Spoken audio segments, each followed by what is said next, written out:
नमस्कार बच्चों, आज हम हिंदी पाठमाला का पाठ 1 पेड़ पढ़ेंगे।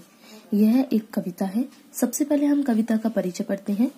पेड़ पौधे स्वयं धूप, सर्दी, बरसात झेलते हुए हमारे जीवन को आरामदायक बनाते हैं। पेड़ पौधों का जीवन शुरू से लेकर अंत तक त्याग की भावना सिखाता है, क्योंकि पेड़ जो भी कुछ उत्पन्न करता है वो हमेशा दूसरों के लिए ही उत्पन्न करता है। जैसे उसकी अपनी लकड़ी है, पत्तियां हैं और उसकी जो छाया है, उसके जो फल हैं, ये सभी वो दूसरों के लिए ही करता है। तो इससे हमें उसकी त्याग की भावना दिखती है। प्रस्तुत कविता में बताया गया है कि अगर पेड़ पौधे नहीं होंगे तो जिंदगी का आगे चलना दूभर हो जाएगा। ठीक है, यदि पेड़ पौधे हमारे जीवन में नहीं होंगे तो हम जीवन आसानी से या आरामदायक तरीके से नहीं जी सकते। हमारा जीवन बहुत ही कठिन हो जाएगा। चलिए कविता का आरंभ करते हैं। पेड़ सहकर धूप खुद देते सभी को छां अपनी। पेड़ धूप सहकर के सभी को अपनी छाया देते हैं। छां मतलब छाया। मदद करने को बढ़ाते डालियों सी बाह अपनी।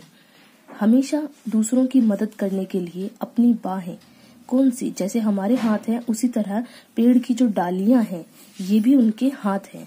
इनको वो आगे बढ़ाते हैं दूसरों की मदद करने के लिए। खींचते रहते निरंतर ये हवा गंदी हमारी है, हमें मिलती इन्हीं से प्राण वायु विशुद्ध सारी। ये क्या करते हैं, हमारे द्वारा जो गंदी हवा यानी कि जो कार्बन डाइऑक्साइड है वो छोड़ी जाती है, ये उसको हमेशा अपनी तरफ खींच लेते हैं। ठीक है, और हमें क्या देते हैं उसके बदले में, हमें देते हैं प्राण वायु। प्राण वायु कौन सी है, वो वायु जिसको लेकर के हम जीवन जी सकते हैं, वो है ऑक्सीजन। ठीक है, ऑक्सीजन ही हम सदैव लेते हैं। अगर ऑक्सीजन ना हो तो हम सांस नहीं ले सकते। तो ये क्या करते हैं, हमारे द्वारा छोड़ी गई कार्बन डाइऑक्साइड को अपने अंदर ले लेते हैं और हमें जीवन जीने के लिए, हमारा जीवन सुचारू रूप से आराम से चलता रहे, इसलिए हमें प्राण वायु यानी ऑक्सीजन हमें देते हैं। वो भी कैसी, जो बिल्कुल शुद्ध हो। ठीक है, ऐसी हवा ये हमें देते हैं। और सींचते धरती हमारी बादलों को भी बुलाते। ये क्या करते हैं, हमारी धरती को सींचने का काम करते हैं। कैसे, ये बादलों को बुलाते हैं। ठीक है, बादल जब आते हैं और जब वो वर्षा करते हैं तो हमारी धरती जो है वो गीली हो जाती है, उसकी प्यास बुझ जाती है। जैसे किसान अपने खेतों में पानी देता है ताकि फसल अच्छी हो जाए, फसल को जो प्यास है वो उसकी बुझ जाए, ऐसे ही जब हमारी धरती प्यासी होती है तो उस समय ये बादलों को बुलाते हैं और धरती की प्यास को बुझाते हैं, उसे सींचते हैं। जल बरसता खेत उपवन, वन सभी लहलहाते हैं। ठीक है, तो ये जो बरसात होती है ये कहाँ कहाँ होती है, ये न केवल अपने लिए बल्कि खेतों के लिए। उपवन यानी बाग, जहाँ पे अलग अलग तरह के पेड़ होते हैं या फिर फूल खिलते हैं। ठीक है, ऐसे बाग और वन यानी जंगल सभी में लहलहाते हैं। ठीक है, जो पेड़ हैं ये सभी जगहों पे लहलहाते हैं और ये बरसात को जो लेके आते हैं न केवल अपने लिए बल्कि खेत के लिए, उपवन के लिए और वन सभी के लिए लेके आते हैं। जाए उनको काटते ही तो मिलेगी छां कैसे। यदि हम उनको बराबर काटते रहें तो हमें छांव कैसे मिलेगी। मदद करने को बढ़ेगी डालियों सी बाह कैसे। हमारी मदद करने के लिए जो डालियां थी, जो बाहों की तरह यानी बाजुओं की तरह आगे बढ़ रही थी, वो कैसे बढ़ेंगी यदि हम इनको निरंतर काटते जाएंगे। और लेंगे सांस फिर भी तो प्राण वायु कहाँ मिलेगी। यदि हम इनको काटने के बाद सांस लेने की कोशिश करेंगे तो हमें प्राण वायु यानी ऑक्सीजन कहाँ से मिलेगी। यदि हम पेड़ों को काट देंगे, प्राण वायु नहीं मिली तो जिंदगी कैसे चलेगी। यदि हमें प्राण वायु यानी ऑक्सीजन नहीं मिली तो हमारी जिंदगी आगे कैसे चलेगी फिर। तो इस कविता से हमें सीख मिलती है कि हमें पेड़ों को काटना नहीं है बल्कि उनकी रक्षा करनी है, उनको और अधिक से अधिक लगाना है।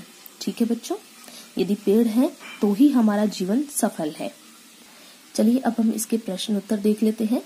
इस कविता में किसका वर्णन किया गया है, तो इस कविता में पेड़ का वर्णन किया गया है। ठीक है, किसका वर्णन है, पेड़ का। इस कविता के रचयिता कौन है, इस कविता के रचयिता हैं द्वारिका प्रसाद माहेश्वरी। ठीक है, आप यहाँ भी इनका नाम देख सकते हैं, द्वारिका प्रसाद माहेश्वरी।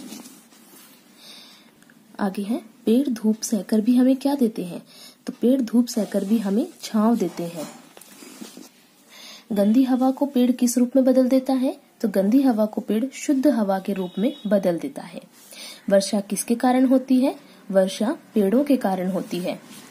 यदि हम पेड़ों को काटते जाएंगे तो क्या परिणाम होगा, यदि हम पेड़ों को काटते जाएंगे तो हम सांस नहीं ले पाएंगे या हम जीवित नहीं रह पाएंगे। ठीक है, आगे देखते हैं। कविता की पंक्तियों में जो छूटे हुए शब्द हैं उन्हें हमें भरना है। जाए उनको काटते ही तो मिलेगी छाह कैसे, मदद करने को बढ़ेंगी डालियों सी बाह कैसे। ठीक है, आगे देखो। जो विकल्प सही हो उसके सामने सही का निशान लगाइए। जहां पेड़ होते हैं वहां क्या होता है, वहां वर्षा अधिक होती है। ठीक है, तो वहां वर्षा अधिक होती है। हमें छाया कौन देता है, तो पेड़ हमें छाया देता है। ठीक है, पेड़ों को काटने से हमें क्या नहीं मिलेगी, तो पेड़ों को काटने से हमें शुद्ध हवा नहीं मिलेगी। ठीक है बच्चों, आगे देखते हैं। निम्नलिखित शब्दों के 3-3 पर्यायवाची शब्द लिखिए। तो पेड़ का पर्यायवाची क्या हो जाएगा, वृक्ष, पादप और तरु। आगे देखें। हवा का हो जाएगा पवन, वायु और समीर। वन का हो जाएगा जंगल, अरण्य और कानन। जल का हो जाएगा पानी, नीर और वारी। बादल का हो जाएगा मेघ, घन और जलधर। ठीक है, आगे है शब्दों से वाक्य बनाने हैं, जैसे मदद।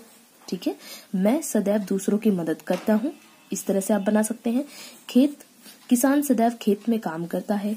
जिंदगी, हमारी जिंदगी बहुत अनमोल है। ठीक है, धरती, किसान धरती से सोना निकालता है, ऐसा बोल सकते हैं आप। ठीक है, आगे देखिए। उचित विकल्प चुनिए। प्राण वायु का क्या अर्थ है, प्राण वायु का अर्थ है प्राण देने वाली वायु। ठीक है, इनमें से कौन सा शब्द डाली का पर्यायवाची है, तो डाली का पर्यायवाची हो जाएगा शाखा। ठीक है, इनमें से पुल्लिंग शब्द छाटिए, तो पुल्लिंग हो जाएगा उपवन।